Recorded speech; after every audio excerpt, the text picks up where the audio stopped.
Assalamualaikum warahmatullahi wabarakatuh. Alhamdulillah, kita sudah di pertemuan ke-10 mata kuliah pemodelan sistem berorientasi objek.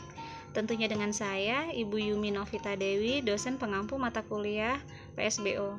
Materi yang akan saya sampaikan adalah tentang objek diagram. Nah, konsep model dari objek diagram ini adalah di mana objek diagram menunjukkan sekumpulan objek, hubungan atau relationship dan nilai dari atribut. Objek diagram bisa sangat berguna ketika kita ingin mencoba untuk menemukan detail dari suatu kelas. Nah, objek diagram biasanya digunakan untuk memodelkan tampilan desain statis atau tampilan proses statis dari sebuah sistem.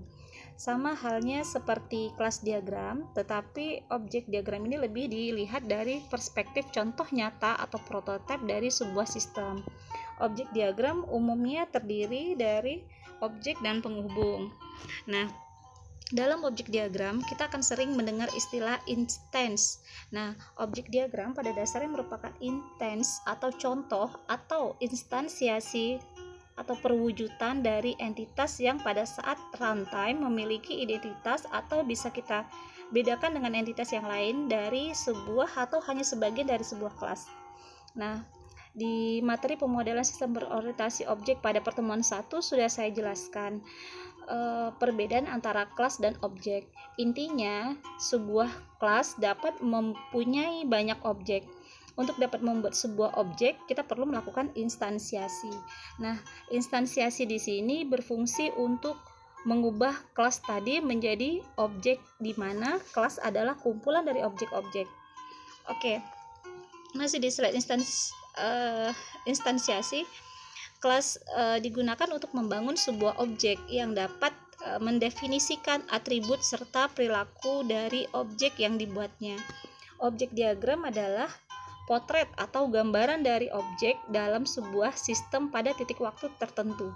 Nah, karena objek diagram lebih menunjukkan intens dari kelas, maka objek diagram sering disebut dengan instance diagram.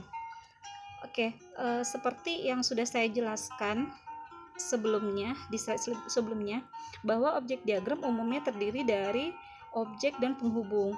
Nah, bentuk umum dari objek diagram adalah terletak dari cara penulisan objek pada diagramnya. Untuk penulisan objeknya perlu ditulis dengan tanda garis bawah. Jika kita ingin menyebutkan nama kelasnya, maka kita perlu mengikutsertakan tanda titik 2. Nah, bentuk umum objek adalah instance name titik 2 class name, lalu diberi tanda garis bawah seperti contoh pada slide berikut ini.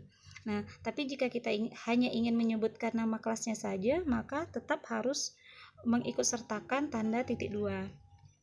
Nah, sekarang saya akan buatkan contoh bagaimana cara merubah kelas diagram menjadi objek diagram.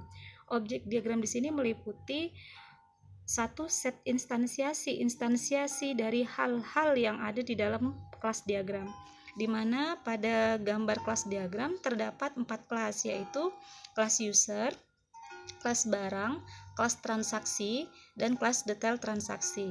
Nah, masing-masing kelas tadi terdiri dari nama kelas, atribut, dan operation. Untuk detail dari materi kelas diagram boleh di-view kembali ya video mata kuliah PSBO di pertemuan keempat. Baik, di samping gambar kelas diagram terlihat gambar objek diagram yang merupakan instansiasi dari kelas diagram, di mana terdapat perwujudan dari kelas diagram. Pada diagram objek tersebut terdapat 4 objek, yaitu objek DAM yang merupakan instance dari kelas user. Yang kedua adalah objek laptop yang merupakan instance dari kelas barang. Yang ketiga adalah objek TR015 yang merupakan instance dari kelas transaksi. Dan terakhir adalah objek TR15 yang merupakan instance dari detail transaksi. Nah, berbeda dengan kelas yang memiliki 3 struktur badan, sebuah objek hanya memiliki nama objek dan detail atribut dari objek tersebut.